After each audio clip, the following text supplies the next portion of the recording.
For Alabama fans, tonight is either going to be a night where we celebrate triumphantly or that piano finally does fall on our heads. Locked On Bama, your daily podcast on the Alabama Crimson Tide. Part of the Locked On Podcast Network, your team every day.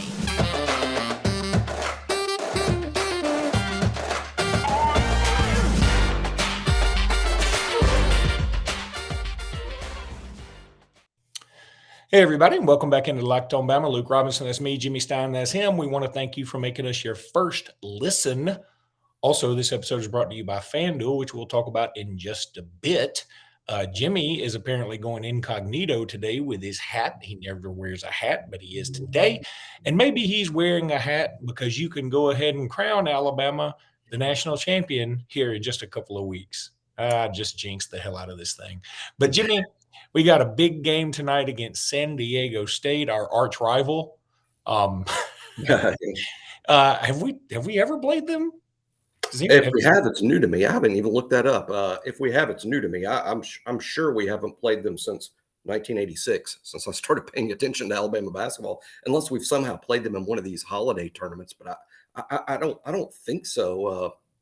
It is a strange that I'm going to ask you the question. If we win tonight, is it the biggest win in the history of Alabama basketball? It's funny to ask that question when you're playing San Diego State, because you would think that we'd be playing Kentucky or North Carolina or Indiana. But I think Alabama winning a Sweet 16 game, it's definitely arguable that it would be the biggest win in Alabama 04 team. I think even bigger because this team has already accomplished a whole lot more than the 04 team did. The 04 team's accomplishment was making the NCAA tournament and then advancing to the Elite Eight. This is already a championship basketball team. They've won the SEC and the SEC tournament. We've never done that and advanced to the Elite Eight. I think it's the biggest game in Alabama basketball history in the sense that if you win it, this is the win we're talking about, or at least till Sunday. Might even get bigger. I see where they have played Alabama State. They have played them. They're 1-0 against Alabama State. They have played Georgia. They played Arkansas. But I don't believe San Diego State and Alabama have ever played. And so, hey, got that going. If they beat us, I hope they don't make Alabama State was better T-shirts. That'll hurt. That'll sting. Listen, I don't want to be 0-1 against San Diego State and UAB, okay? So let's go ahead and take care of business tonight. So, Jimmy, what do you see about tonight? Do you feel optimistic? I was on a show in Montgomery earlier this morning, and the host was talking about how, Luke, tell me why I should feel optimistic. He goes, I've been an Alabama basketball fan for 40 years. Tell me why I should feel optimistic. And I said, look, I feel like this team is just built differently, and they also have all the components to win a game like this. I mean, Alabama can beat you at your game, meaning if you're like an up-tempo team, Alabama can do that. If you are a team that plays really stout defense, Alabama can do that too. If you're a team, if you need a superstar to step up, Alabama's got one of those for sure. And not only that, people keep talking about how, maybe Alabama's young team will be a little bit intimidated, blah, blah, blah. People always seem to forget Brandon Miller's 20 years old. He's not your typical freshman. And also, I think this schedule that we played, and I haven't heard anybody really talk about this. I know Michigan State's out, but Alabama played them. They were in the Sweet 16. Houston's still in the Sweet 16. Alabama played them. UConn in the Elite Eight. Alabama played them. Gonzaga in the Elite Eight. Alabama played them.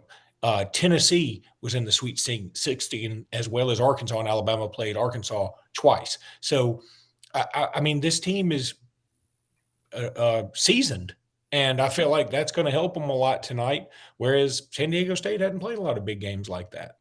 They haven't played nearly as many as Alabama, and they haven't really won like Alabama has against these good teams. I did note San Diego State's played Arkansas.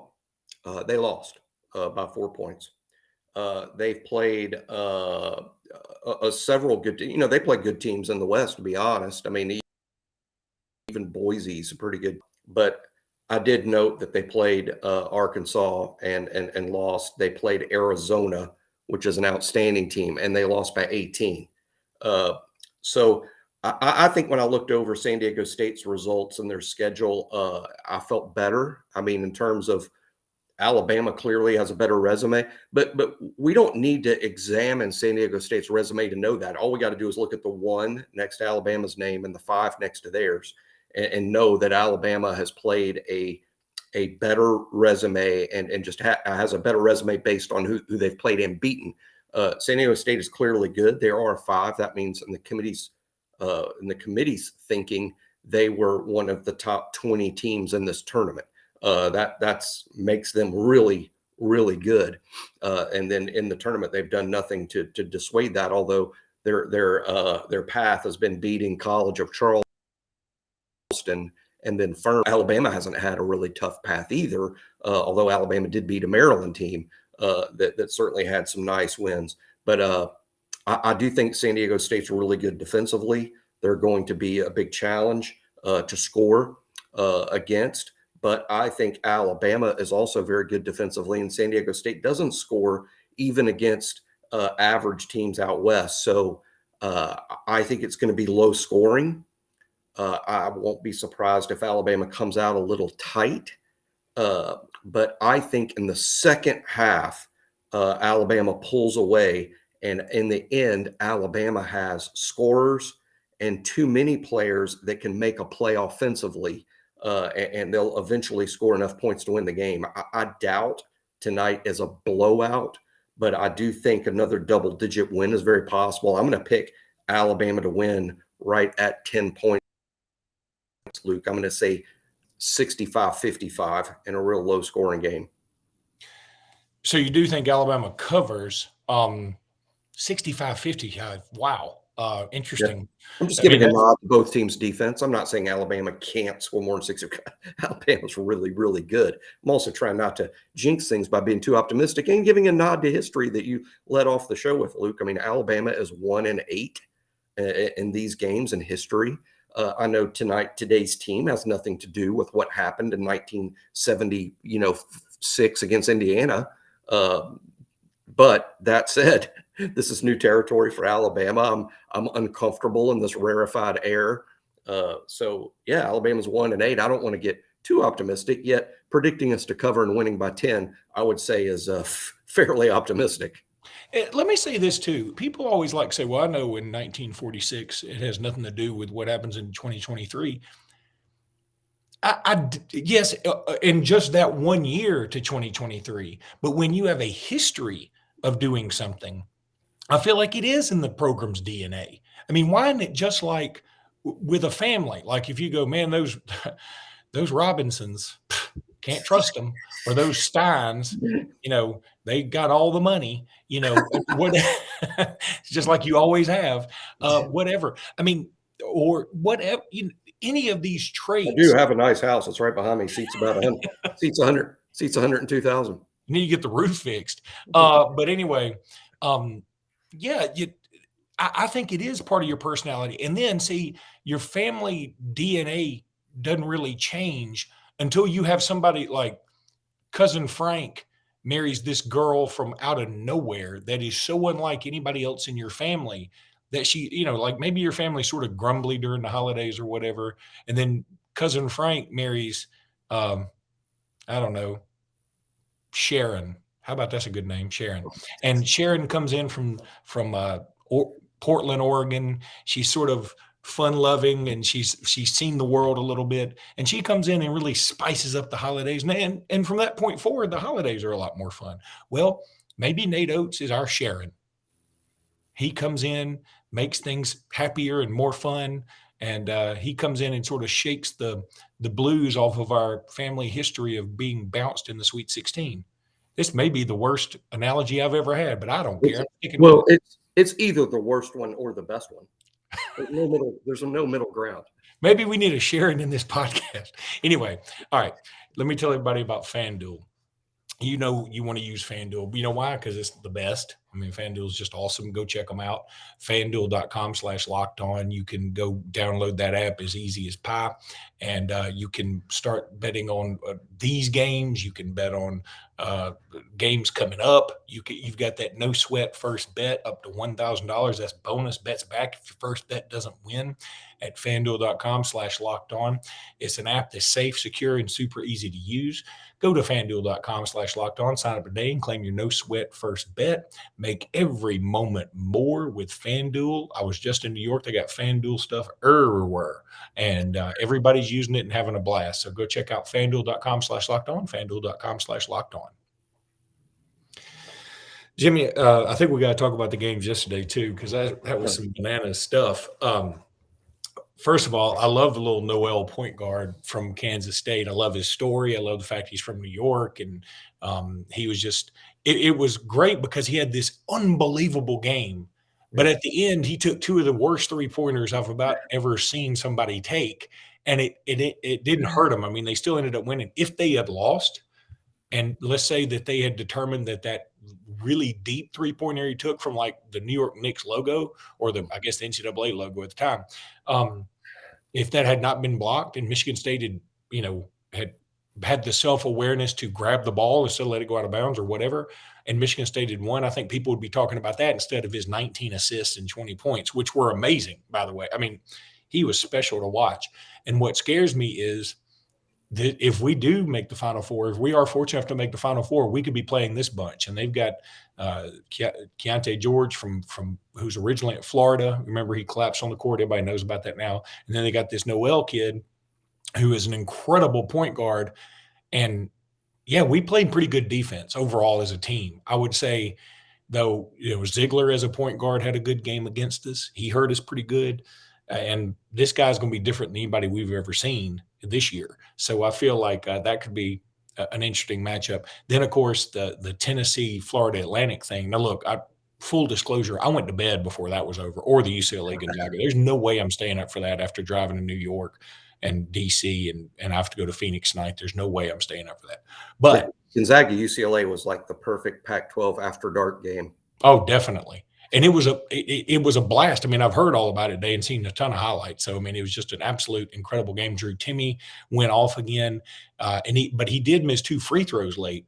And Timmy's the guy who ate our lunch. I mean, and I've got Alabama Gonzaga in the title game. So that would be an interesting matchup. And so just a lot of fun last night.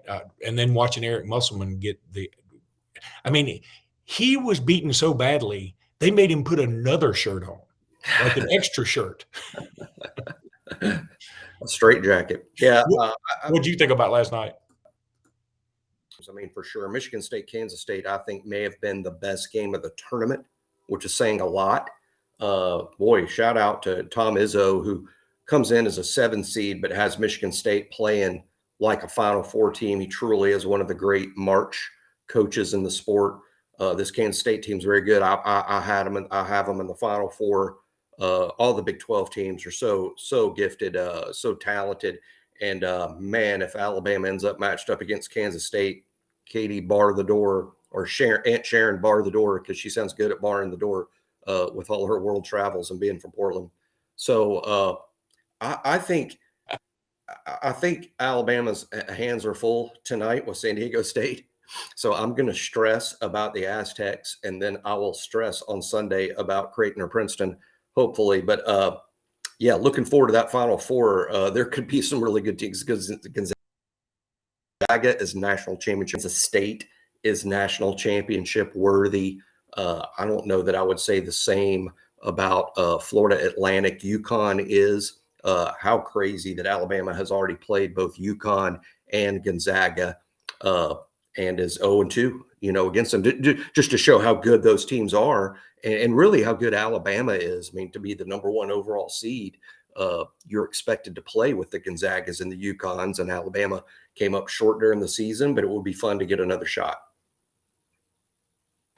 Yeah, I love if you're from Portland, Aunt Sharon, you are definitely used to barricading some stuff, or at least locking up your toiletries like a Walgreens or something. It's been pretty crazy over there. But yeah, I mean, again, I don't kn all right, we're getting way too ahead of ourselves, but Yeah. I do wanna ask this, who if let's assume Alabama makes the national championship game. Who would you want to play of the truly viable options? I mean, don't pick the easiest option and say, I mean, I can tell you who I least want to play, and that's UConn. I'm Right. not sure that that they aren't playing the best of anybody in the country right now. If Texas beats Houston, Texas is a game. Houston would be really tough because we've already beat them. And we're in Houston for the game. If it's Texas, Houston, UConn, Gonzaga, I Jesus. mean, wow. I mean, there's Alabama. I'll say this: if Alabama beats San Diego State and then plays a Creighton on Sunday and somehow beats Creighton and gets to the Final Four, I will admit that Alabama's path to the Final Four maybe hasn't been as challenging as a lot of teams' trips to the Final Four. But once you get there, you're playing a national championship worthy team in the semifinal and again in the final. There ain't going to be no breaks out there. These are going to be all national championship worthy teams at the And end. you earned it, by the way. I mean, if you're the number one seed, you should have an easier path. No, that's right. That's right. I'm not saying that Alabama got lucky. I'm saying Alabama traveled the path of a number one overall seed, which is by design. And by the way, San Diego State and Creighton in particular are both better than their brands. I mean, all these teams have brands. We know what the UCLA brand is, or even what the Indiana brand is. San Diego State's better than Indiana and maybe even North Carolina, for instance, this year. Kentucky, they're better than that team. They just don't have the brand, but they are good teams, no question. Especially Creighton. Yeah, Creighton's going to be a problem if we have to play them. I mean, look, I think Princeton's going to be a problem if we play them. I mean, obviously, if Princeton has beaten the teams it's beaten, they're a problem if they get to the Elite Eight. I mean, that's an issue. So I'd really kind of rather play Creighton because the thought of losing to Princeton to go to the Final Four would make me vomit uncontrollably, violently vomit. Let me tell everybody about Bill. Well, Aunt Sharon will be on cleanup. Well, she's fun-loving, free-spirited. She's all about it. She She's the might one just that say, holds- leave it. She's the one that holds the hair of her friends in the bathroom when they're throwing up. So, I mean, but it's not a big deal to hold my hair, I don't guess. Anyway, Built Bar. The Built March Madness bracket is here. It's awesome. We know you have a favorite bar or puff, and now's your time to make it count. Go to builtmarchmadness.com to vote for your favorites. You know I'll be voting for the churro bar because that's my favorite one. It's awesome. And if you want Alabama to win, then you're going to be voting for that bar too, because you care about us and Alabama and churros. Support your bar or your puff. And when you vote for your favorite bar or puff, you'll be entered into a drawing where 50 lucky Locked On listeners will get a free box of Built. Not only that, but one Locked On fan will win a 12-month subscription to Built to have Built's best bars or puff delivered monthly straight to your door. You got to try Built. It's the best protein bar ever. I'm not kidding around. I love it. My son, who is a workout warrior, loves it. They're delicious. They don't taste like a protein bar. They taste a lot better than that. So go to builtmarchmadness.com to vote today. Go there right after this podcast. Go check them out. We appreciate Built for being a super, super sponsor. All right, Jimmy, let's talk a little bit about Pro Day, just because it's an Alabama podcast and we always want to work some football in. Bryce Young, I thought he showed out. I mean, in the few clips I got to see. I know the Carolina Panthers came in and went to dinner with him. I know he had salad and scallops, apparently, to stick to his diet.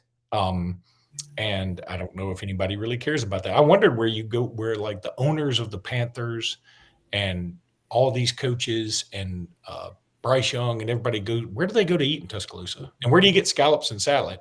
I'm guessing they went to Chuck's Fish because so much of the Alabama football takes there. I have a great relationship there, and there's some private rooms at Chuck's Fish. So I'm guessing that could have also been the Chop House, and because I know they serve scallops and salad. It might have been the Chop House, but they don't. They have a very open dining floor. I would guess Chuck's Fish because they have private rooms, and Bryce was able to. Or Alabama football was able to secure that for them. So they can meet and not be swarmed. Because when Bryce eats out in public, even in Tuscaloosa, and then obviously these Carolina folks are highly recognizable, as were the Seahawks, by the way. Bryce also spent considerable time with the Seahawks and the Raiders yesterday. Why the Raiders? What the hell? I figured they were there for Will Anderson. They could be in the quarterback market, but they're picking so far back they'd have to trade up, to get Bryce. But obviously anything could happen. And I agree that the Raiders were probably very interested in Will Anderson, as were the Seahawks, who were meeting with Bryce as well. But to me at this point, Luke, and anything can change in terms of the draft order and trades, but you'd almost have to just bet a large sum right now. Bryce is going to be a Panther or a Texan. Yeah, which one do you feel like it's going to be? I mean, boy, it feels like it's neck and neck between he and Stroud. I mean, I hear the people saying Stroud's got, throws the not the better ball, maybe maybe he got more velocity. And he also is bigger. I mean, Yeah. I understand that. But I mean, while everybody is bragging on what Stroud did against Georgia, I would also argue Stroud these last 2 years has had better receivers because of Alabama's injury issues 2 years ago, and then obviously had better receivers than Alabama did last year.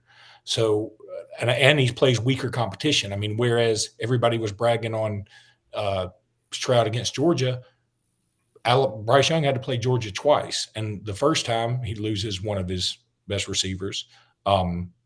He still gets a big win. The second time he loses his other best receiver, and he's putting the ball exactly where it needs to be. We just didn't have another receiver that can make the plays.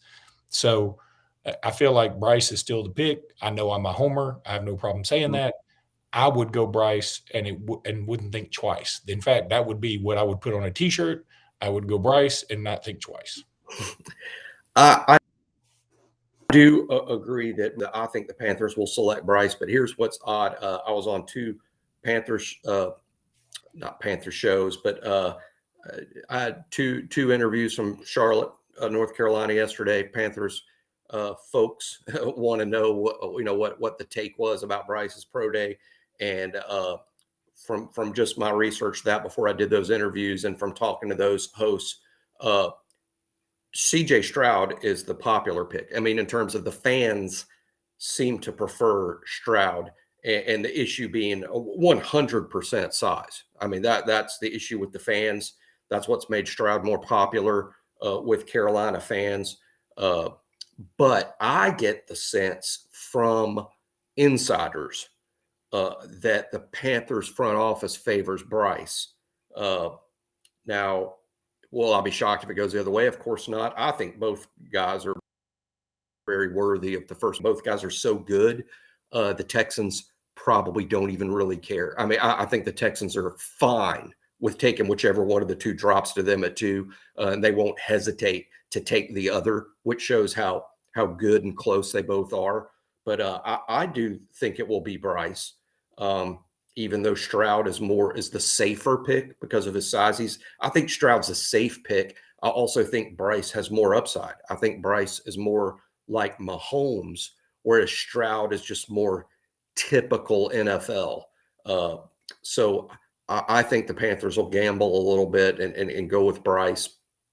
That's my feeling, but hey, it could be either way. And what's interesting today is as soon as the Panthers packed up and left Tuscaloosa, all of them, the owner and all of them, they all went out to Tuscaloosa Airport, got in that plane with the big Panthers logo, and flew to Lexington. And they're there today for Will Levis's pro day.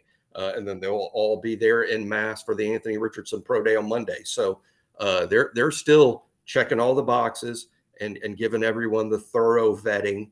But I think it'll be Bryce at number 1. Will I be surprised if it's Stroud at 1 and Bryce at 2? No. Where I'll be surprised is if it's not Stroud and Bryce at the top. All right, buddy.